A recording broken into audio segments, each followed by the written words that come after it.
Isang writer at direktor, diring-diri sa Especially For You ng It's Showtime. Yan ang pag-uusapan natin mga kaparokya. Pero bago natin talakayin yan ay humihiling ako na pakisubscribe ang aking YouTube channel. Pakiclick ang bell icon para una kayong ma-notify sa mga bagong video na ilalabas ko. At idamay nyo na din na i-follow ang aking Facebook page na Mega TV at ang aking TikTok account na Kaparokya TV. Maraming salamat! Sa mga kaparokya, ngayon po ay araw ng Lunes, July 8 at nasa panibagong yugto na naman tayo ng ating online viewership ng dalawang noontime show sa bansa, ang It's Showtime at ang Eat Bulaga. Pero bago natin simulan yan ay pag-usapan muna natin ang isang writer at director na diring-diri sa segment ng It's Showtime na Especially For You. So basahin natin ang kanyang pinost sa kanyang Facebook account 2 days ago. Ang aga ko nagising kanina, nakatulog ako ng mahimbing sa bedroom ko with the brand new aircon courtesy of a friend, Boss Wilson Cheng of Solar Films and head founder of Sinag Maynila International Film Festival. Nag-walking exercise ako ng 3 hours to Quezon City Memorial Circle and UP Campus back and forth. Nung pauwi na ako, dumaan ako sa Talipapa, Small Community Wet Market. Bumili ako ng lulutuin kong kinikrave kung gatang tulingan sa fresh kamyas with talong, ampalaya at marami pang iba. Nag-quick shower lang ako at umidlip ako uli ng kaunti. Habang naghihiwa ako ng mga ingredients ng lulutuin ko sa sala, binuksan ko ang TV. It's Showtime Especially For You segment. Pinatay ko uli agad ang TV. Hate na hate ko ang segment na ito kaya di na ako nanood ng It's Showtime. The segment first is so cheap, obviously scripted and very corny. Diring-diri ako sa mga contestant lalo na yung mga hindi naman pleasant looking.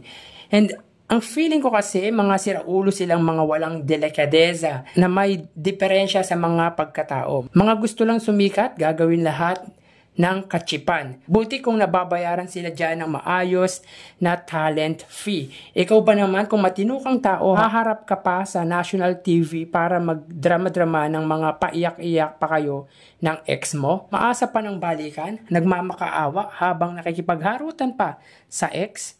Very cheap. Nakakasuka. Well, mga kaparokya, yun po ang sinabi ng writer at director na tinutukoy po natin. Well, baka hindi lang na-appreciate ni Sir ang segment na ito. Sabi nga kapag ayaw mo ang isang bagay, magiging unfair ka sa bagay na ayaw mo. At kung yan ang pananaw niya sa segment na ang It's Showtime na Especially For You is karapatan niya yon. Pero sana hindi na lang niya pinost yung mga ganyang bagay dahil una, nasa showbiz industry din siya. Siguro may nakikita siyang hindi maganda na hindi naman nakikita ng iba.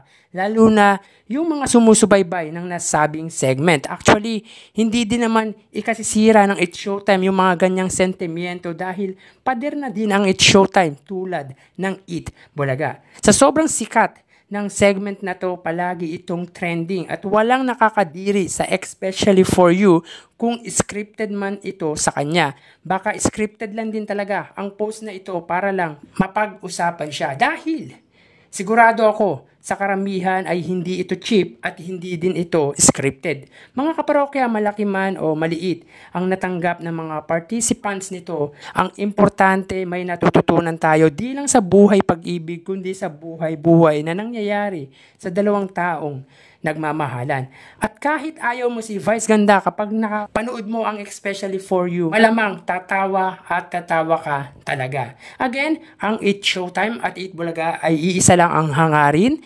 Kaso magkaiba lang sila ng atake kaya both noontime show ay may kanya-kanyang mga supporters, kanya-kanyang mga nagmamahal. So, kayo mga kaparokya, anong masasabi nyo sa sinabi ng writer, director na ito? Please comment down below. So tara ating alamin ang online viewership ng dalawang bigating noontime show.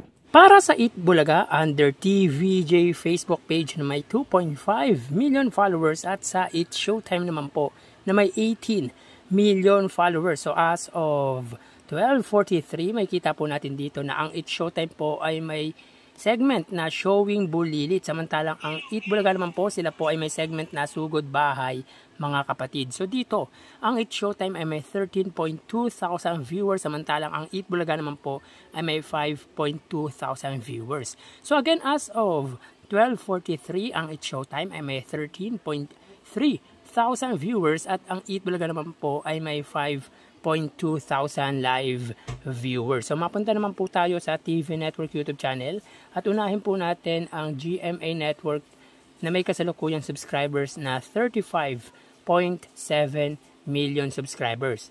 Samantalang ang Eat Bulaga naman po under TV5 Philippines na may kasalukuyang subscribers na 1.87 million. So as of 1:43, ang GMA Network, sila po ay may kasalukuyang live viewers na 12,000. Samantalang ang Eat Bulaga naman po under TV5 ay may kasalukuyang live viewers na 29,000 live viewers.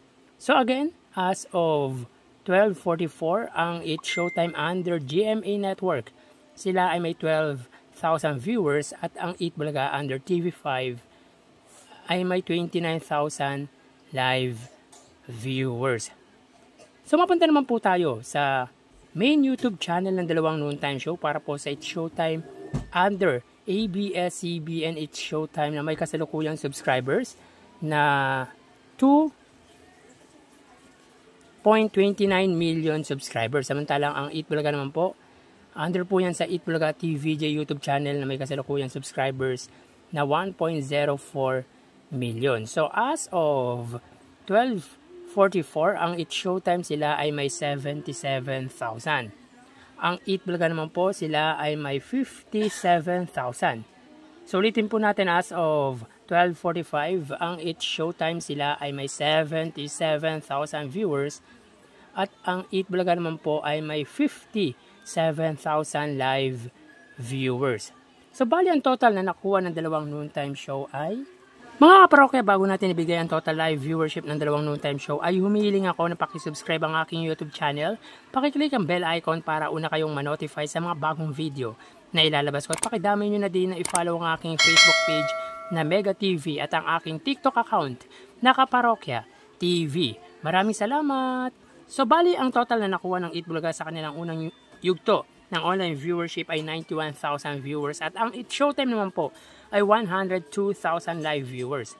So again, ang Eat Bulaga ay may 91,000 viewers at ang Eat Showtime ay may 102,000 live viewers. So yan po lumalabas sa kanilang online viewership as of 12:46 PM. At mamaya magbabalik po tayo sa ikalawang yugto ng ating online views update ng dalawang noontime show. Magpapaalam na po ako muna pansamantala. Mag-ingat po tayo. Thank you and God bless.